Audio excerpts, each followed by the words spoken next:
Today, Pangea is very pleased to present Phyllis Pastore and John McMahon.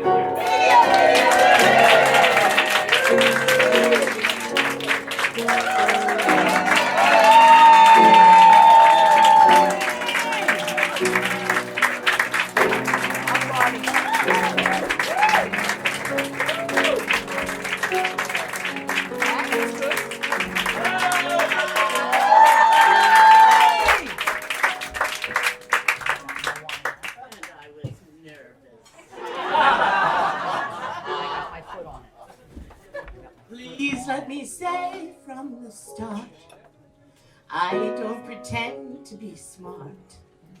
I just suggest what I think best, having your interest at heart.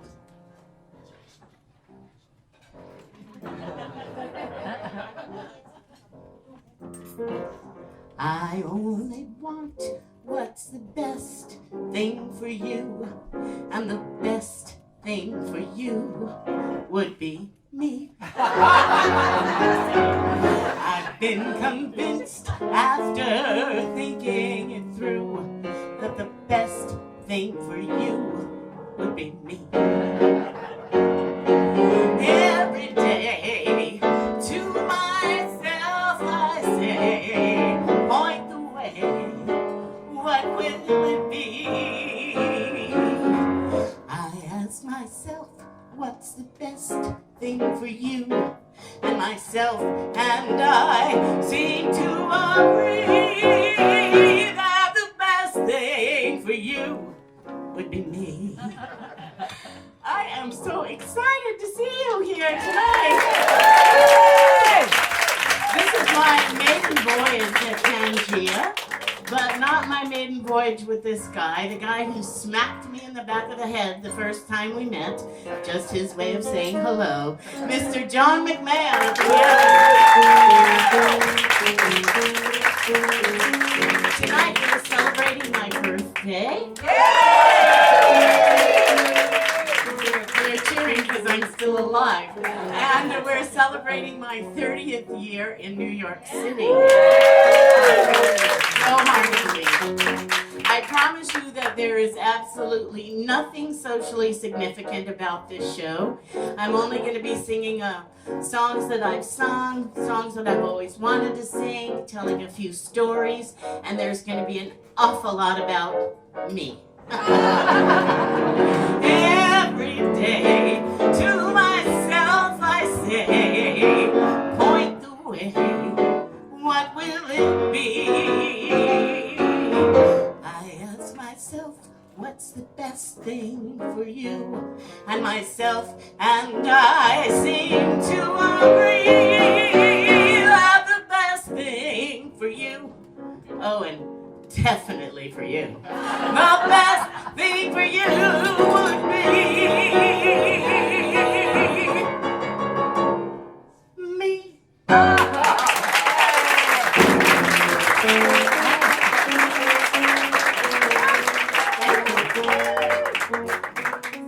Thank you very much. Oh my gosh, I never thought I'd see all of you in the same room together.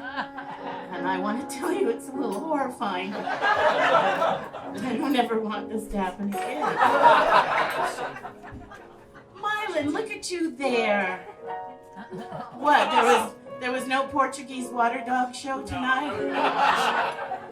I'm so lucky. Oh my goodness. I just can't believe that so much time has gone by. I've been here 30 years. In October of 1988, I landed in New York and I was completely terrified. My friend Jeanette picked me up at the airport, which I want to tell you, you know, being in New York, that never happens. But she picked me up at the airport in a stretch limo, and she had champagne and strawberries in the back. It was really quite posh. And then my very first week here, for some reason, I was squired around the city in a Rolls-Royce Phantom limousine. Yeah. I was invited to Barbara Cook's birthday party as her special guest at the ballroom. We had dinner at some expensive restaurant, I don't even know the name of it because I promise you I have never been there again. And we ended the evening at the Rainbow Room, looking out over the city and seeing all the gorgeous lights. And I said to myself, I think I'm gonna like it here. A few months later, as I was working 8 a.m. to 4 p.m. as a vocational rehab counselor and 9 p.m. to 4 a.m. as a singing bartender at Don't Tell Mama, I said to myself, what the hell have I done? Oh, we had some great times in those early days at Don't Tell Mama. I remember one night singing with Michael Edelstein, Sparky we called him, and I was singing Ring Them Bells, and at the very last big key change, in the door walked Liza Minnelli and Michael Feinstein. The miracle of that is that I did not die. I also remember one night, this is my favorite of all the stories, one night talking to Jay Rogers and Lenny Watts. And Jay and I had been working at Don't Tell Mama for quite some time.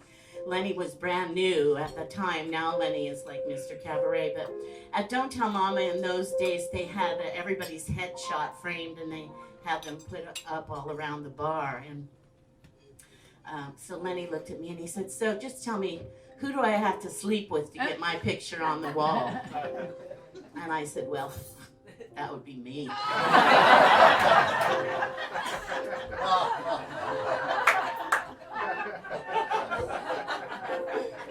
And Jay Rogers, in his little funny voice, his Mississippi accent, said, well, I'm certainly glad I got my picture on the wall before they make that rule.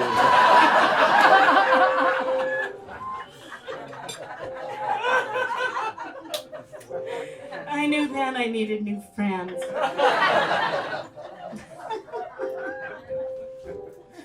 Oh my gosh, I've had so many great experiences. It was at Don't Tell Mama I met Jody and Nikos, who have the bar in Mykonos, Greece, where I've been going for many years, and I see some of you that I haven't seen in 20 years. It's just shocking that you're here, and I'm thrilled.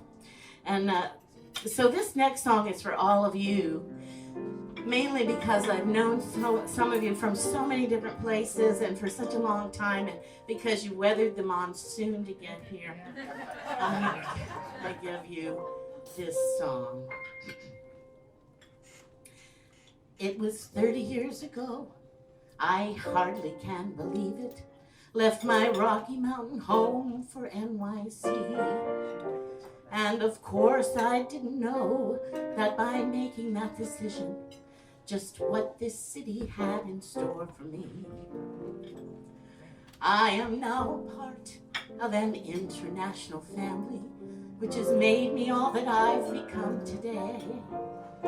So with 30 years gone by, as I look at all your faces, there's something I sincerely want to say.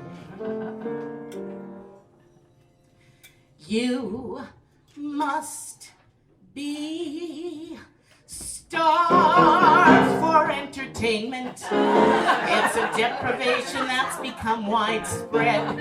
You arrive from far and near, thinking when you walk in here, you'll find a 60-something lady with foam rubber on her head, playing kazoo and scolding you about your cell phone.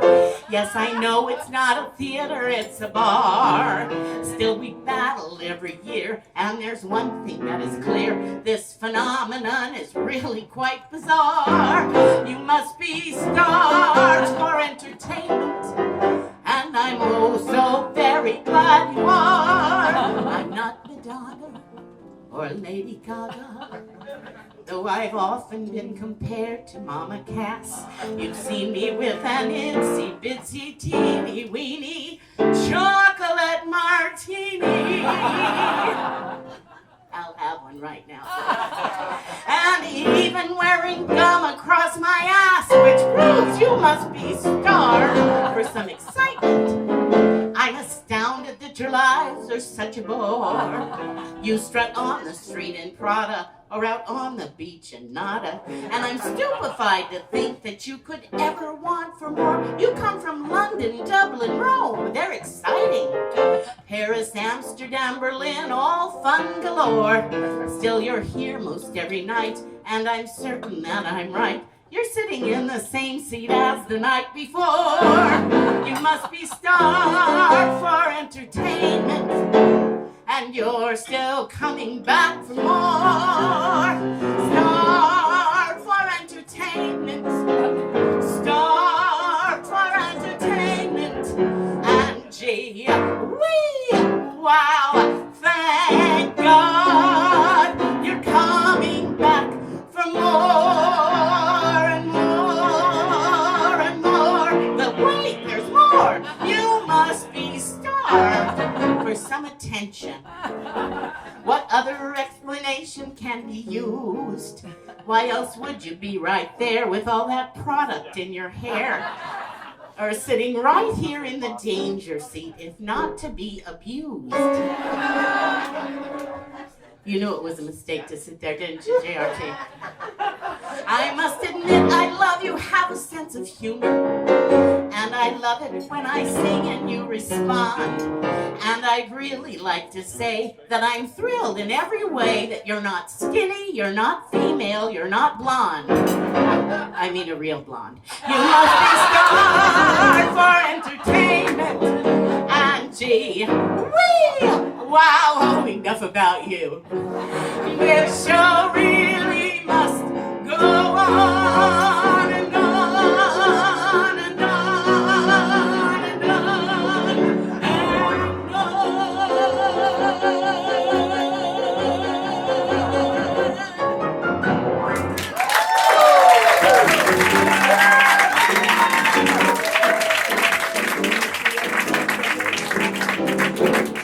Thank you, that was glamorous, wasn't it? Thank you. God, I have a vision of this chair going kerplunk. Not that that's ever happened before. Oh my gosh. Many years ago, even before I started singing and before I moved to New York, I lived in Tulsa, Oklahoma. Why, you might ask? I was in love. And I followed the man I loved to Oklahoma, and I was sure that every night my honey lamb and I were going to sit and talk and watch the hawk making leave. Well, that didn't happen. So, after we broke up, his name was Tom, just so I don't have to call him the asshole anymore. After we broke up, I began dating. And I use that term loosely because, let's face it, it was the 70s. So I dated a lot. And I met this one guy. His name was Ned. Really nice guy. Very tall, drink of water. Cute as he could be, guitar player, so nice. And so we dated quite a bit. In fact, sometimes we dated 2 or 3 times a day. I know, those were the days, my friend. So, as those things go, it ended. I moved back to Colorado, and that was the end of it. Flash forward 40 years. I get a Facebook request from Ned. And he said, "Do you remember me?" Well, of course I remembered him. And at the time, I was taking a songwriting class with Julie Gold. You might remember Julie Gold. She's the Grammy Award-winning songwriter for the song From a Distance. And she happens to be here this evening, right there.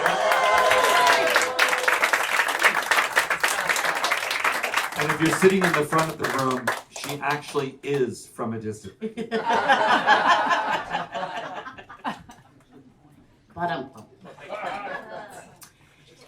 So Julie invited me to her home to sit at her Magic Night piano, the piano on which she composed From a Distance, to see if I could find a song. and I found this song. So I wrote this song for my friend Ned.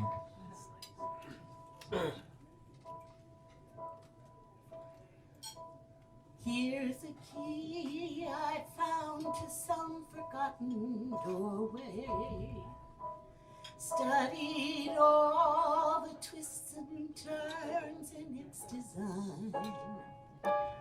Thinking back on all the locks that guard the memories of a lifetime long ago.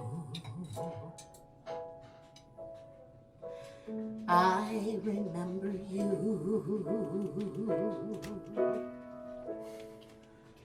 I remember you.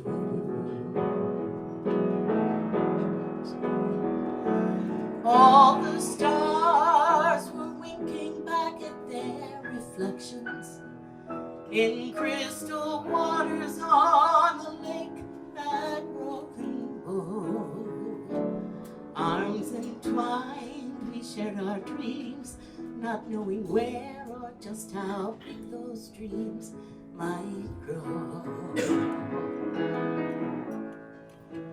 I remember you. I remember you. I remember you and the wonder in your eyes. I remember knowing that this was not forever. I remember comfort in your arms. I knew the comfort that you felt wrapped up in mine. I remember our last kiss, our goodbye.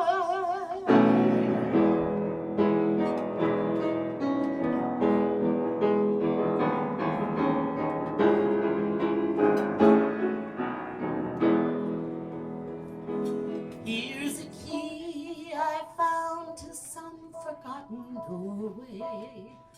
It took me to a time and place so long ago.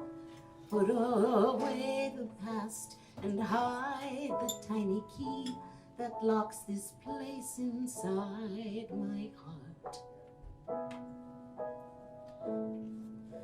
That remembers you.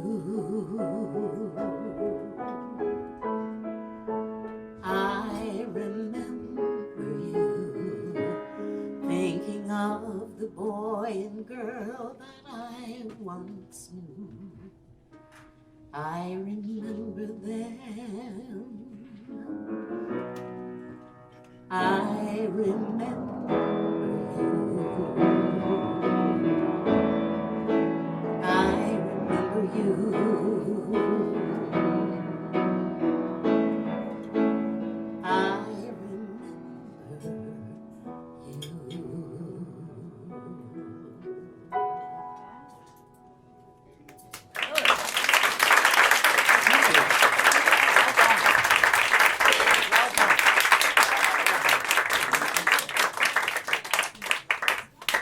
Thank you. Well, Ned and I continued to talk for, it's been about three and a half years. When we first started interacting, he was married. We talked, by text and Facebook and all that, but then his wife died. I had nothing to do with it.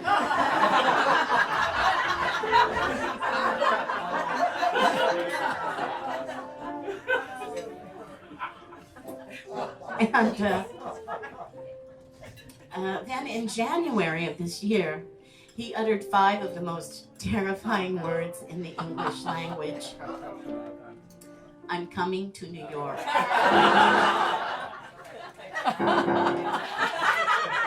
And I turned into an insane 16-year-old girl. Yes, I stick with real things, usually facts and figures. When information's in its place, I minimize the guessing game. guess what? I don't like guessing games or when I feel things before I know the feelings. How am I supposed to operate when I'm just tossed around by fate? Like on an unexpected date with a stranger who might talk too fast or ask me questions about myself before I've decided that.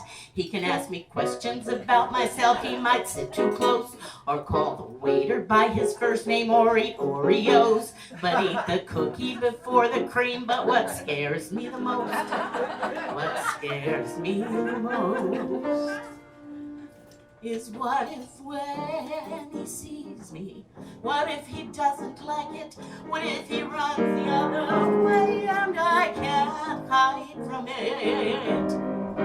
What happens then if when he knows me, he's only disappointed? What if I give myself away to only get it given back? I couldn't live with that. So I'm just fine here in my shell-shaped mind. This way I get the best view, so that when he sees me, I want him to. I'm not defensive. I'm simply being cautious. I can't risk reckless dating due to my miscalculating why. A certain suitor stands in line. I've seen the movies, mostly for television. You cannot be too careful when it comes to sharing your life. I could end up a miserable wife. He could be criminal, some sort of psychopath who escaped from an institution somewhere where they don't have girls. He could have masterminded some way to find me. He could be colorblind. How untrustworthy is that? He could be less than kind, or even worse, he could be very nice, have lovely eyes, and make me laugh. Come out of hiding. What do I do with that? Oh God. What if when he sees me, I like him and he knows it? What if he opens up a door and I can't close it?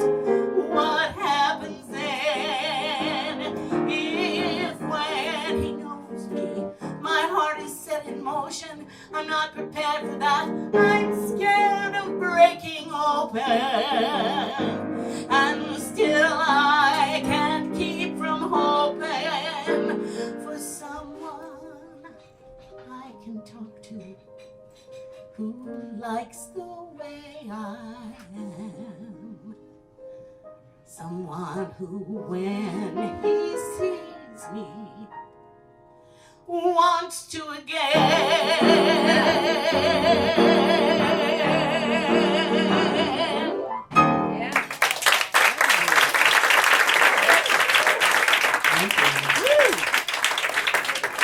Thank you very much.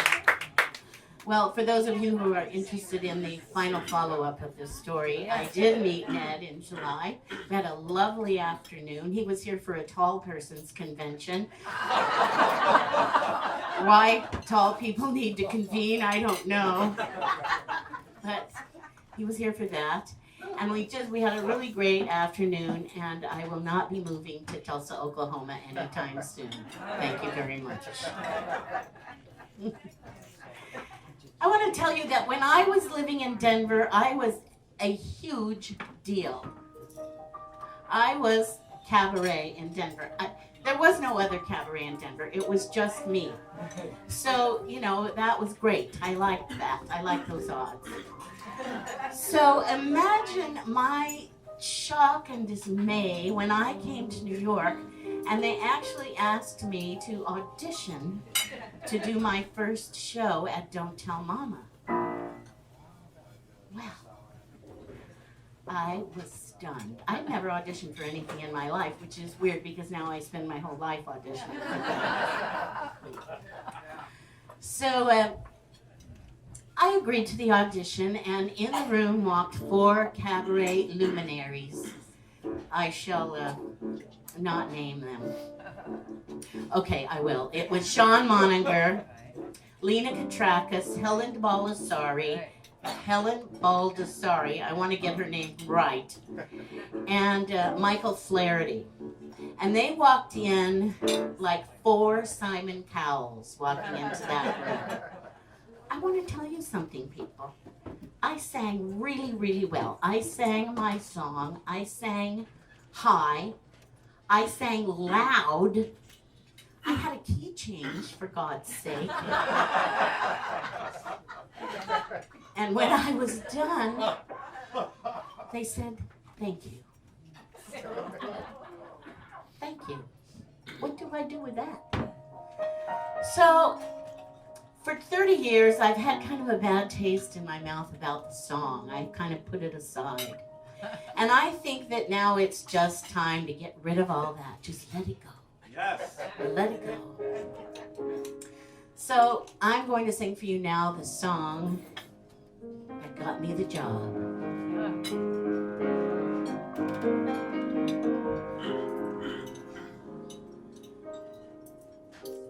Maybe I should have saved those leftover dreams. Funny, here's that rainy day. Here's that rainy day they told me about. And I laughed at the thought that it might turn out that way.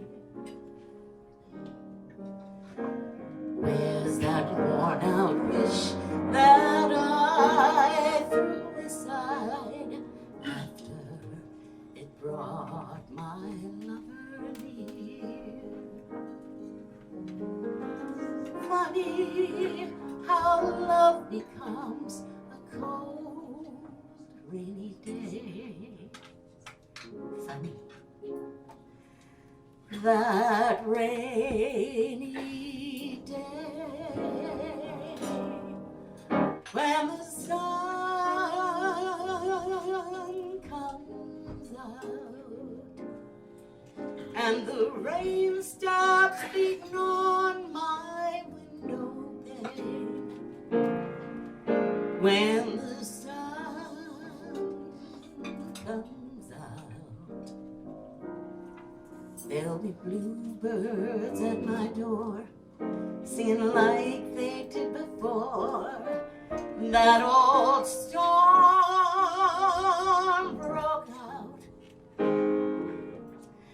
and my man walked off and left me in the rain. If he's gone, I doubt that he'll stay away for good. I'd stop living if he should. Love is funny. It's not always peaches, cream, and honey. Just when everything looked bright and sunny, suddenly that cyclone came. I'll never be the same till that sun comes out and the rain stops beating on my window pane. If my heart opens up, let it rain, let it pour. It may not be long before there's a knocking at my door, and I know the one I love wants it in. When the sun comes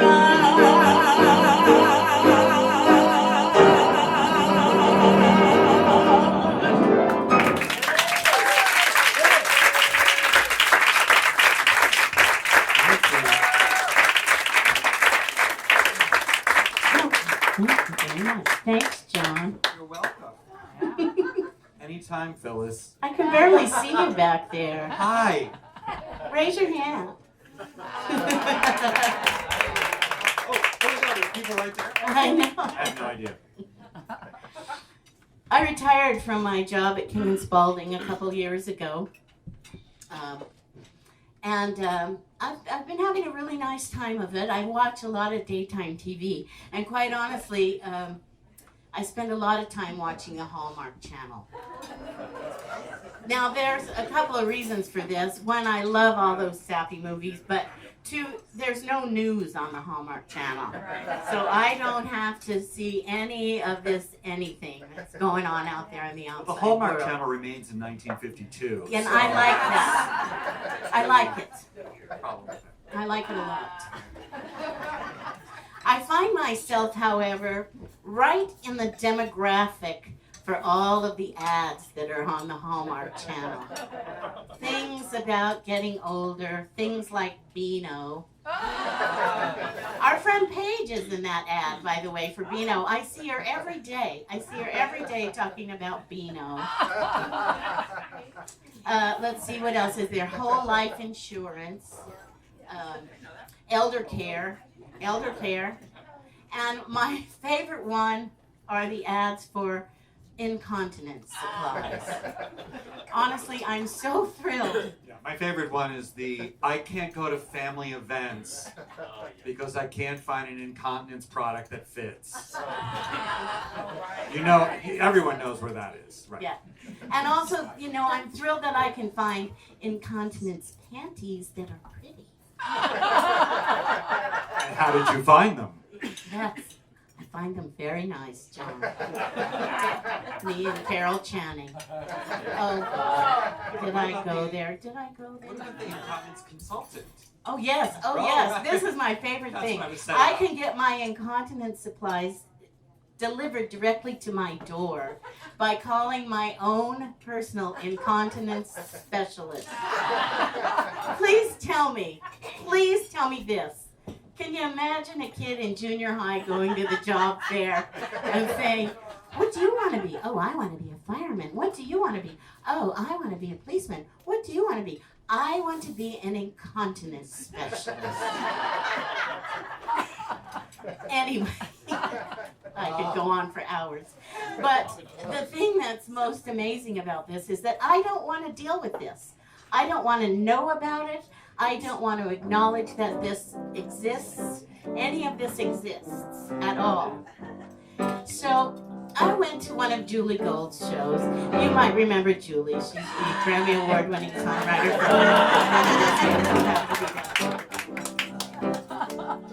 And Julie Gold wrote this song that just hits the nail on the head for me. It truly does. And there are some amazing things about this song.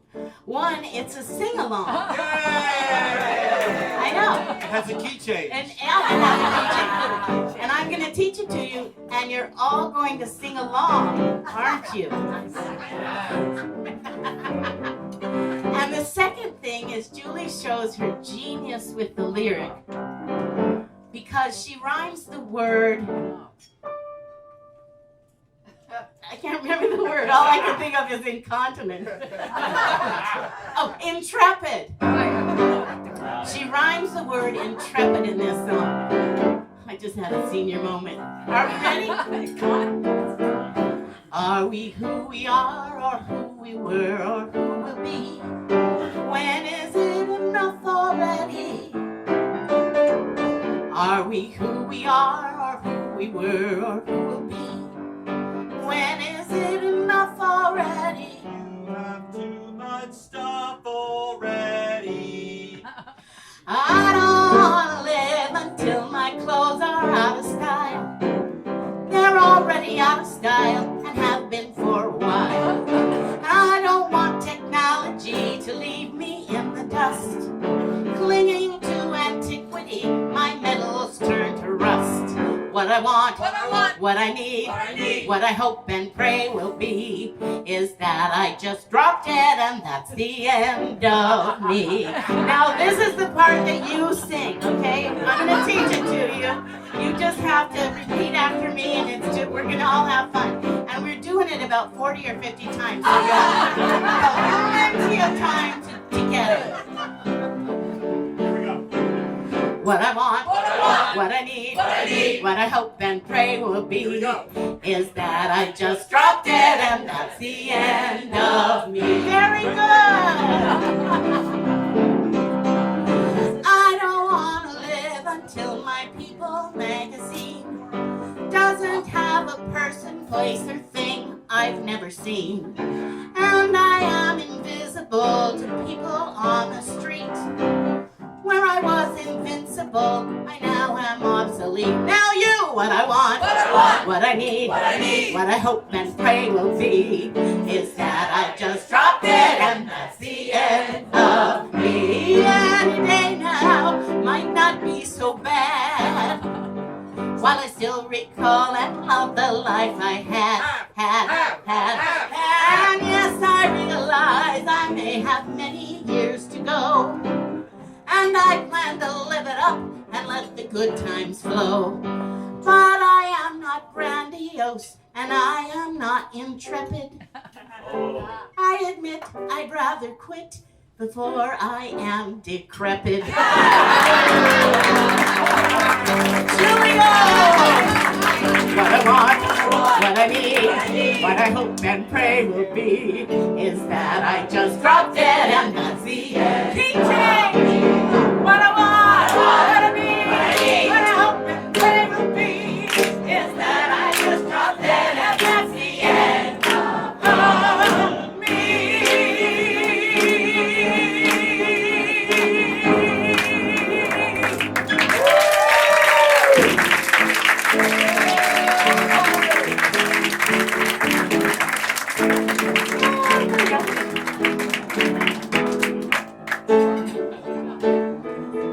You play the tambourine, don't you?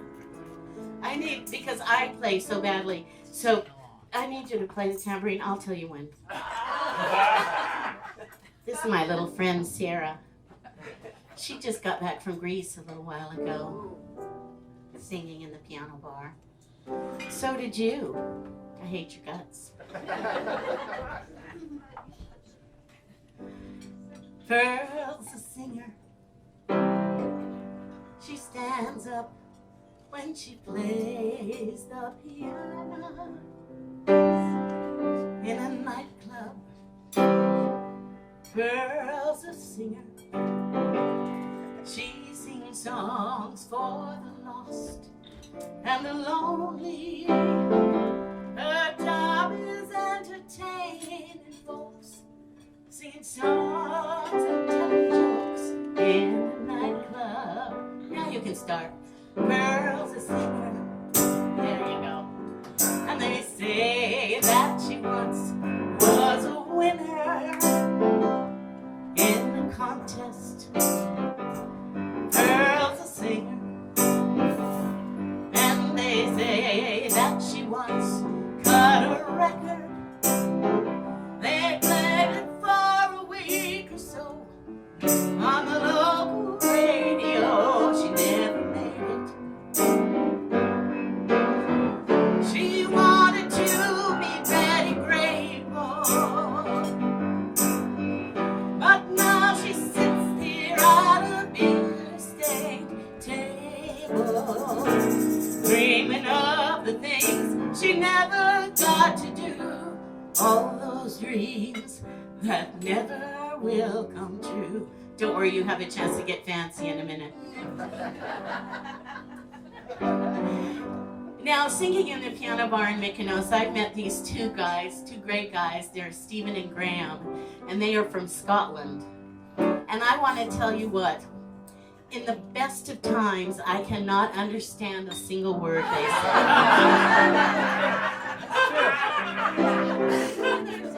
And I never see them in the best of times. I only see them after they've had 30 or 40 chocolate martinis. So for 26 years, they have been requesting a song. Phyllis, there's a song we'd like you to sing for us. We think it's the story of your life. I finally figured out what they were saying.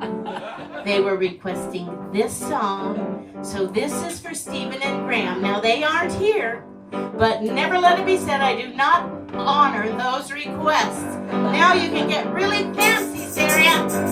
Girl, the singer. She stands up when she plays the piano in a nightclub. Girl, the singer. She sings songs for the lost and the lonely. Her job is entertaining folks. Sing songs and telling jokes. Jazz hands and he runs in a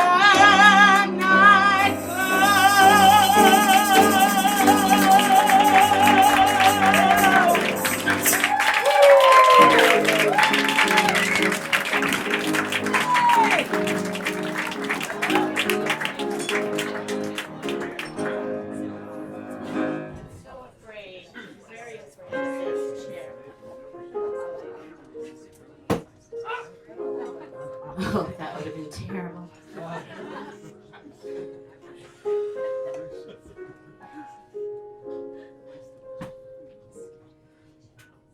If anyone would have told me a year and a half ago that Maury would be gone, I wouldn't have believed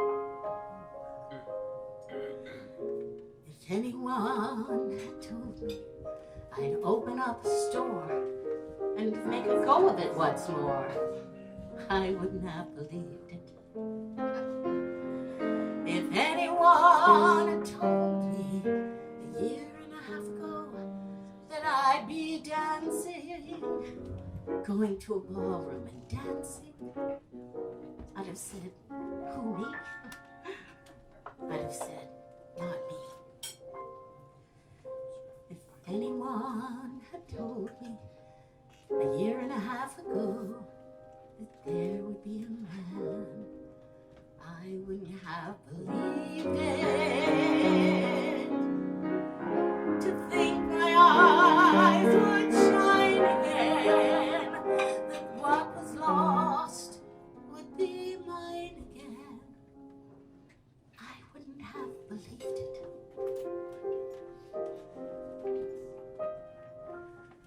I don't iron his shirts. I don't sew on his buttons. I don't know all the jokes he tells or the songs he hums. Though he may hold me all through the night, he may not be here when morning comes.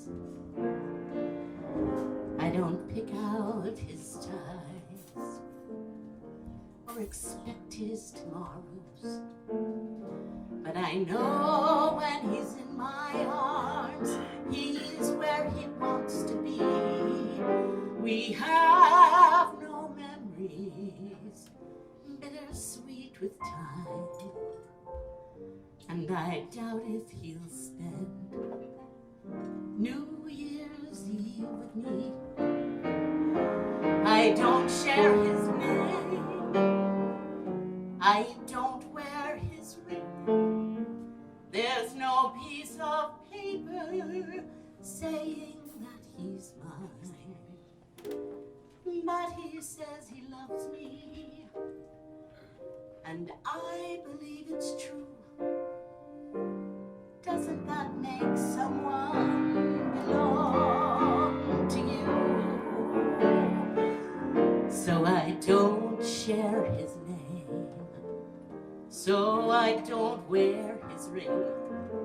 So there's no piece of paper saying that he's mine. So we don't have memories. I've had enough memories. I've washed enough mornings, I've tried enough evenings, I've had enough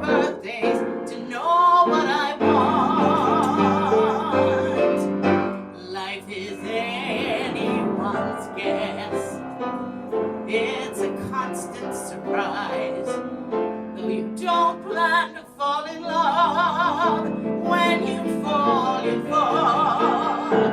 I'd rather have 50% of him or any percent of him than all of anybody else.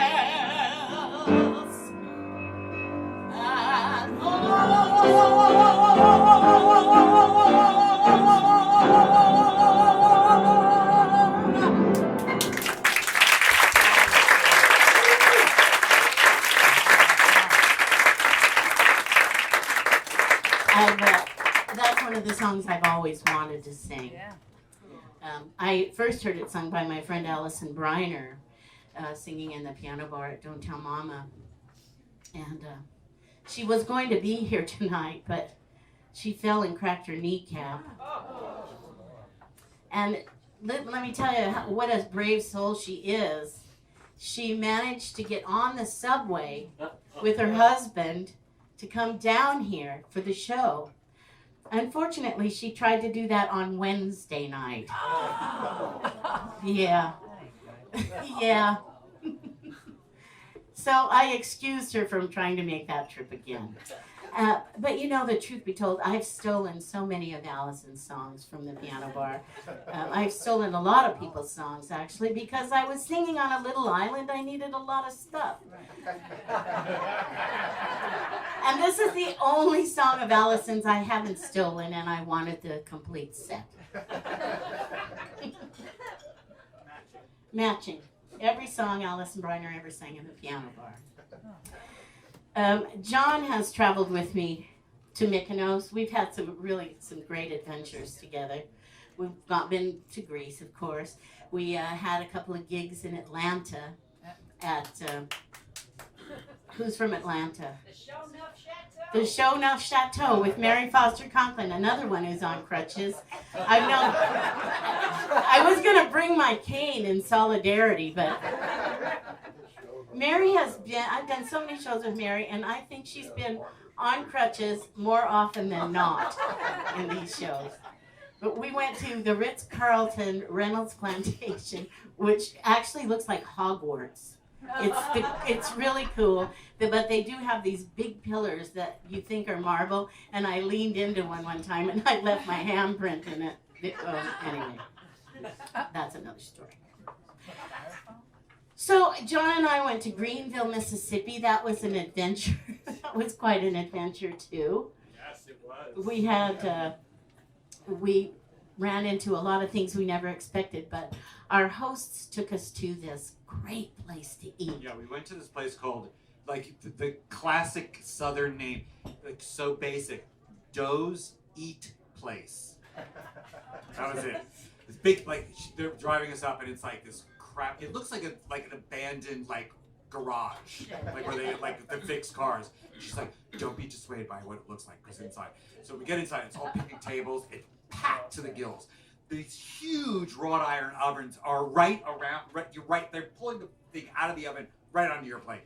And the thing I loved the best was they had trays. I can't even see people. They had trays and trays of French fries, and they're like pulling them out of the thing and spraying with like those plant sprayers, but with grease. And they're like, spray, back in the oven. And Phyllis and I are like, I'm gonna like it here. This is really weird. And they hand you those Fred Flintstones, like, you know, pieces of meat. It's porterhouse steak that feeds like a family of 30. Right, per person. It's not over your plate. It's hanging off the table.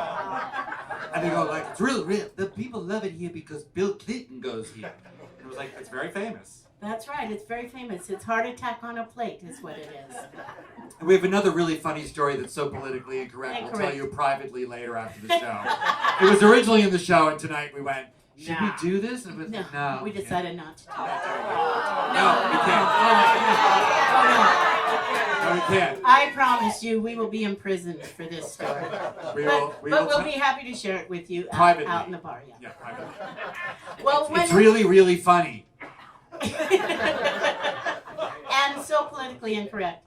So when John and I went to Greece for the first time we were there for months and months at a time, 4 sets a night, 7 nights a week. And I'm not kidding. I needed a lot of material. And alcohol. And booze, yeah. And I consumed a lot and sang a lot. But one thing we really learned there is that those people from the UK love that. Am I skipping a song? What song am I skipping? Oh my God, yes. You were heading there. I was heading there. You started heading in the right direction. Well, let's just go on. You made a weird left turn. Let's just go on this way, this train, okay, and because you're there now. I'm there. Yeah. We'll go back and catch the other thing. You know how you go, like, we're going to rope around the way back. Please do not try this at home, ladies and gentlemen. We are paid professionals. Now I forgot what I was saying. Oh, yeah. So those people, thank you, Gina. Now I almost want to do. I almost want to do that story we weren't going to do. Okay. No. No. No. So we. No fun anymore. I know. We realized that these people from England love Shirley Bassey. So we would be singing all night. We'd sing everything. They love her. Phyllis knew all this, every songs of everything. We would just go through the fake book and just do one song after another. And like, we're thinking we're wowing the crowd, and the British people are going, "Why won't she sing any Shirley Bassey?" Like to themselves, but really loud. Really loud. And Phyllis and I are like going, "What the fuck did Shirley Bassey sing beside Goldfinger?" So we're like looking it up on the internet. So, fortunately, looking it up on the internet, we realized that Shirley Bassey has sung every song ever written. Yeah, she was like Ella and Sinatra. She sang everything. Sang everything. So it was pretty easy to put things together. So we put together a fantastic medley. Just to shut British people up. And we cleverly, it was worth it. It was. We cleverly called it the Shirley Bassey medley. Well, I want to tell you, it was a huge hit. Huge. We're not doing that one for you. We did get a little carried away with ourselves and put together a second medley, which we have cleverly called Shirley Bassey 2. And that's the one we will be doing for you tonight. You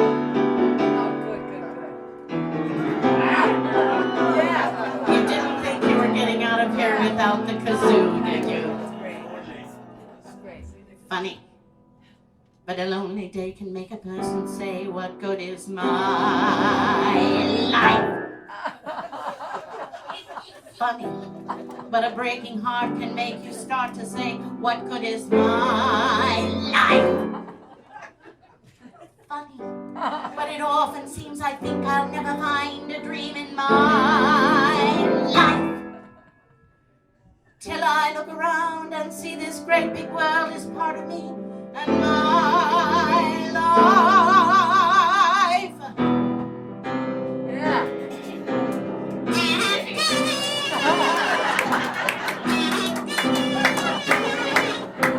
Where do I begin to tell a story of how great a love can be? A true love story that is older than the sea. This is the truth about the love he gave to me. Where do I start?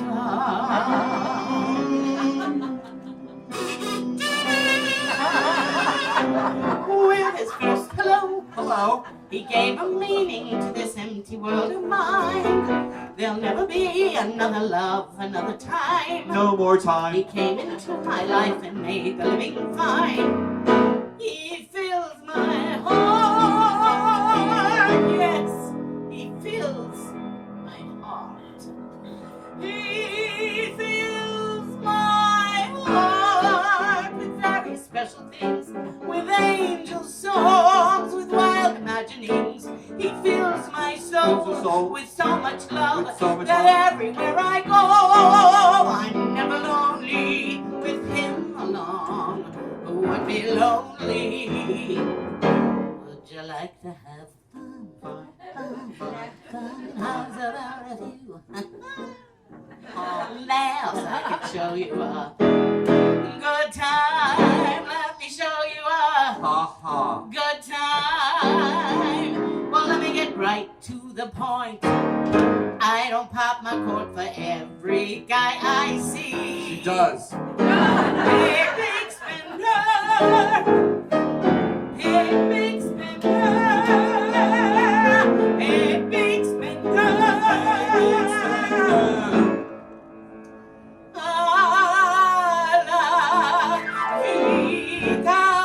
Più bello della vita non c'è niente, per forza tanta gente non lo sa, non lo sa, non lo sa. How did I do? Menza, menza. He's my Italian teacher. La vie, voulez-vous coucher avec moi? Et pour les poissons avec fromage, avec fromage. And in the words of my friend Mary Foster Conklin, never underestimate the power of cheese. This is my life. Today, tomorrow, love may come and find me, but that's the way that I was meant to be. This is me. This is me. This is my life. Her life. My life. This is my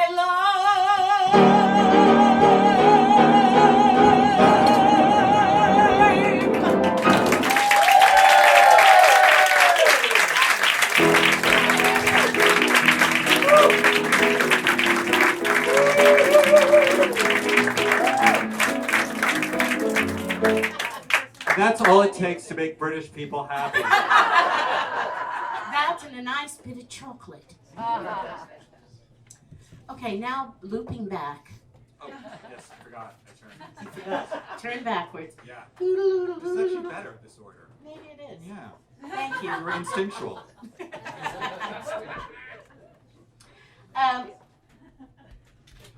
John and I were talking again about all of our experiences, and in the last few years, I've started acting. Did I not mention that?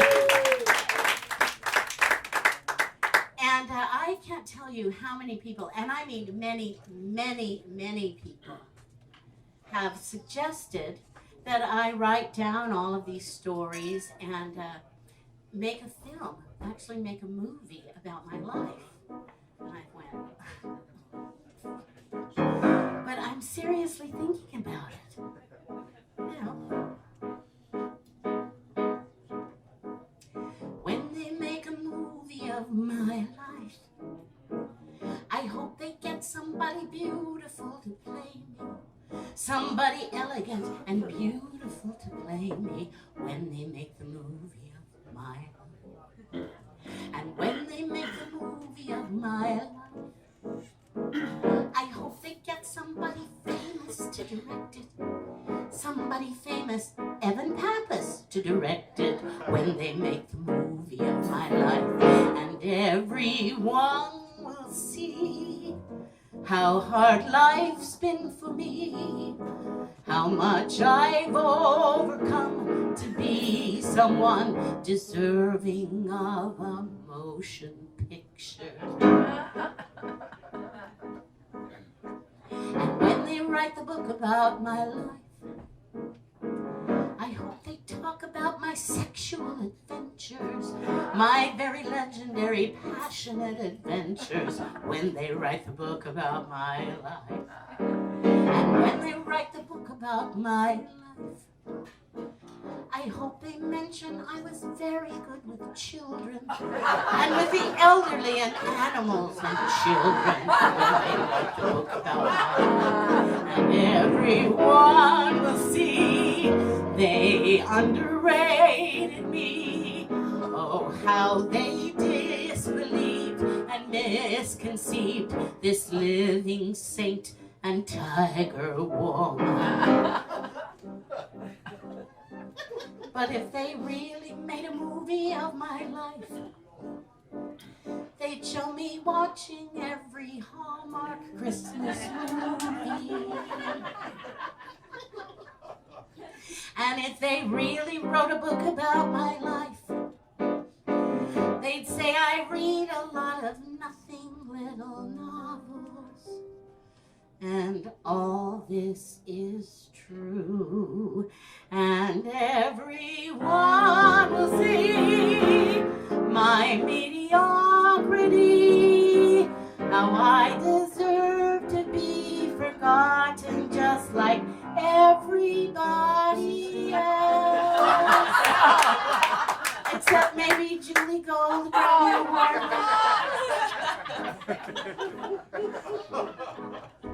So please don't make a movie of my life. Don't make a musical, don't write me into fiction.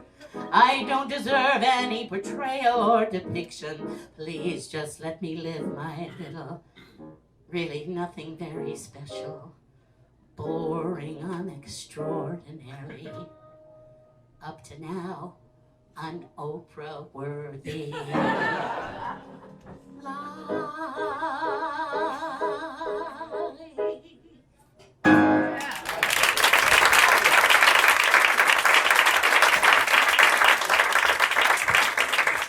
Thank you.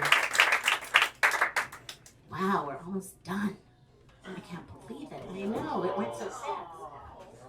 I know. Don't worry, almost isn't quite. See, the thing that We have another 30 or 40 minutes. Right, No. the thing that should frighten you is that Phyllis and I used to do 4 hours every night, 7 days a week. We could do that right now. So don't say, oh, it's over, because it never is. Do you take requests? Yeah, we do. Just not from you.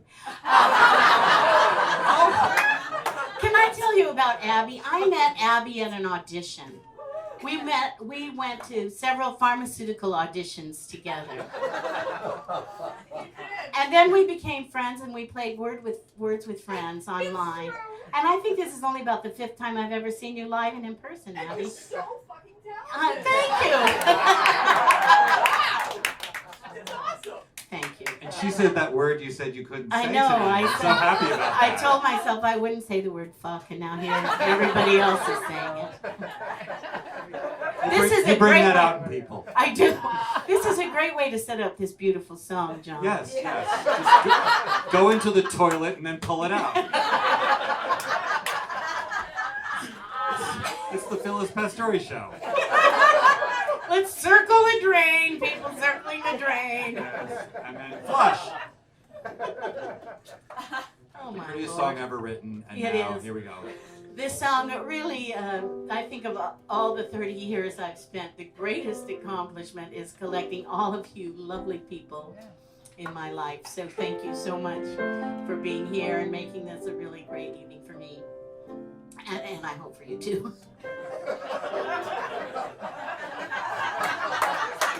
Phyllis, somehow you have to get it back to the ballet. Somewhere you need to.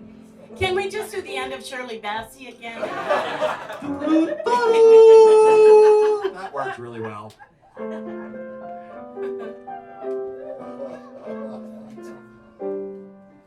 Maybe this is better. You won't cry. Look at my face. I know the years are showing. And look at my life. Still don't know where I'm going. I don't know much, but I know I love you. And that will be all I need to know. Look at these eyes, they never see what matters. And look at my dreams, so beaten and so battered. I don't know much, but I know I love you. And that may be all I need to know. So many questions, but still no answers. I climb, but never get the view. But when I hold you near me, somehow I see so clearly the only truth I'll ever know is me and you. In my life, I long for inspiration, and in my soul I know love is our salvation. I don't know much, but I know I love you, and that may be all I need to know. I don't know much, but when you say you love me, that will be all I need to know.